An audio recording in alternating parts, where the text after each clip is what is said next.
Okay mga guys, ito na yung nire-request ni Sir JB sa atin na isang kaibigan natin na ang CPU niya kasi is no display pero merong power na nag-iilaw ang CPU pero ang monitor niya is okay naman din. Tignan natin ganito yung sasampulan natin ha. Yan. Tapos on natin muna yung at itong CPU. Ayan ang laman ng CPU. Motherboard, video card, tsaka memory. Okay, tignan natin kung magkakaroon ng display. Okay, di ba wala siyang no display siya. Okay, ngayon magtro-troubleshooting tayo ngayon. Mas maganda unahin natin kasi ito nakakabit to sa monitor. Yan. Ngayon, try muna natin ganito.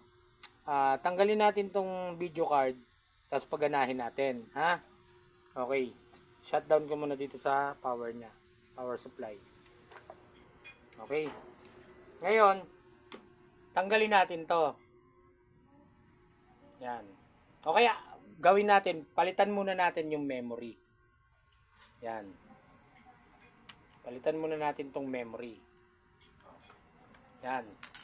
Palitan ko ng good na memory, okay. Okay. Pinalitan ko na yung memory, guys. Ito, tignan natin. Okay, tignan natin ha. On natin ulit.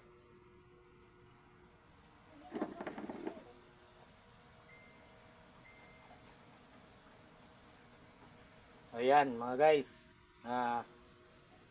Wala pa rin siya. Wala pa rin. Wala pa rin display. Ngayon, tanggalin natin itong video card. Okay. Tanggalin natin tong sa power supply muna. Saksakan. Kung ang motherboard ninyo is merong onboard na siya sa video card, pwede nyong try muna tanggalin to. Yan, tong video card. Tanggalin natin, okay. Ngayon, kasi ang cable ng ng board ko is BGA na. Ngayon, gamit tayong BGA, tanggalin natin to. Dito sa likod. Ito, tinanggal ko na. Palitan natin ngayon ng BGA. Saksak natin tong BGA. Then, saksak natin to sa likod ng monitor. Wait lang guys. Okay. Ayan, ay saksak ko na. Ngayon, hindi natin muna tatanggalin yung memory para makita natin kung good ba talaga yung memory rin. Yan. Okay. On natin. Okay, ay power ko muna sa power supply. Okay, on ko. Ayan, on natin.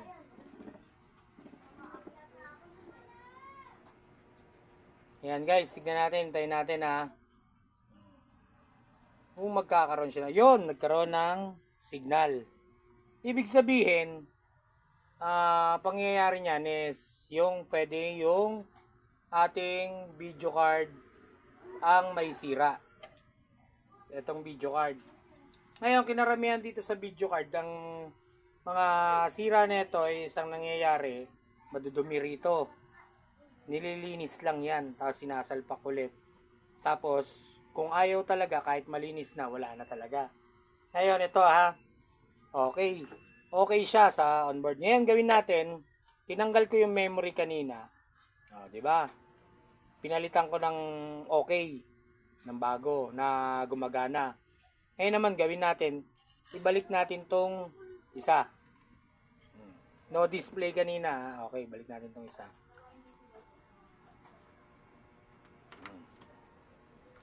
Balik natin tong isa. Tignan natin kung magkakaroon siya ng display.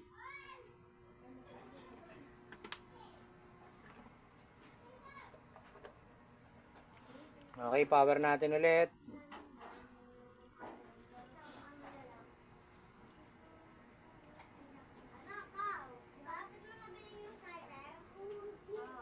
Okay, no display ha, no display. No display siya. Ngayon, ang nangyayari, no display. Ibig sabihin, itong memory na to is may sira na rin. Bad na rin. Wala na. Ngayon, balik natin yung bago. Yung memory na good.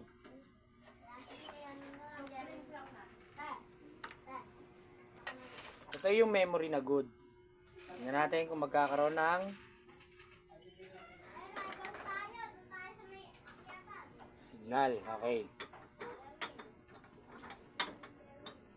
Teka, saksak ko ulit. Nakakalimutan natin, guys. Okay.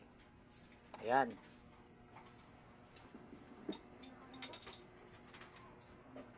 Ayan mga guys. Tingnan nyo kung magkaka-display. Oh, okay, di ba? Good, oh. Ngayon, pwedeng maging cause ng walang signal ang computer ninyo sa memory. Hindi lang yon.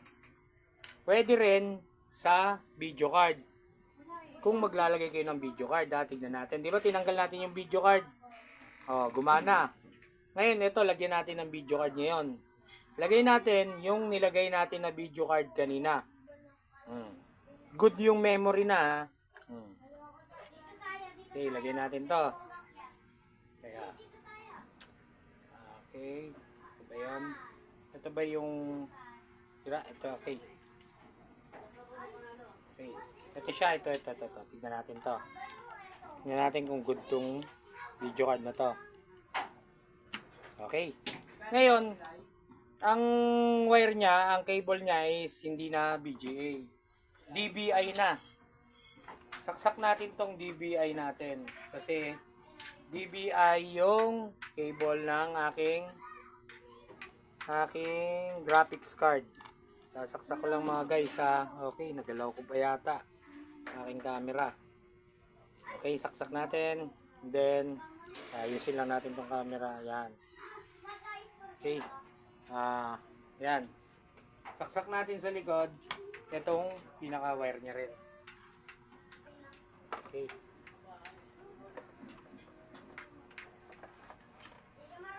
Okay, power natin. Yung power supply. Saksak natin. Okay. And then, switch natin ulit. Okay, yan. Gumagana. Yan ha. Tingnan natin kung magkakaroon ng display.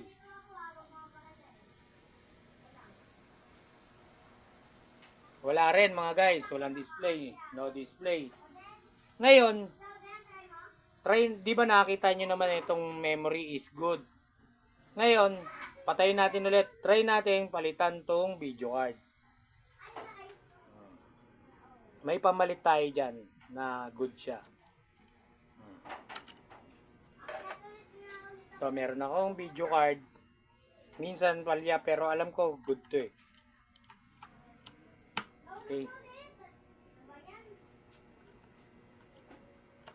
Wait lang mga guys at medyo malabo na ang aking mata. O yan. Try natin. On natin. Power supply. Then switch. Okay, gumana siya. Tingnan natin ha. Kung magkakaroon ng display sa monitor. Okay, nagkaroon ng display guys. So, karoon siya ng display. Karoon ng display siya. Ngayon, pwedeng ang maging cause ng problem ng no signal is video card and memory. Yan. Yan, dalawa na yan ang titignan ninyo. Kapag nagpalit na kayo ng ganyan, halos nagpalit na kayo ng video card or memory, medyo malabo ng mahirap ng yun ang mga mahirap na sitwasyon tulad ng motherboard na. Kasi hindi nyo pwedeng sabihin din na power supply kasi yung power supply ninyo is may power siya. Lalo na't kung alam ninyo ang voltaheng pumapasok sa lumalabas sa power supply ninyo is okay. 'Di ba? Okay guys, yan ang mai-share ko sa inyo ha. Alam na ninyo. O, kitang-kita ninyo. Tinanggal ko kanina to. tapos sira yung memory na nakalagay doon, hindi pa rin siya gumana. O, try natin. Gusto nyo? Pero alam na natin na ito ang magiging dahilan pag no signal. Etong video card and then tong memory. Check nyo yung dalawa na yan, ha? Okay mga guys, so okay kay Sir JB, okay, yan. Try nyo yan, Sir JB, yung ginawa ko. Okay, maraming salamat. Sige, hanggang dito na lang. Thank you. Salamat.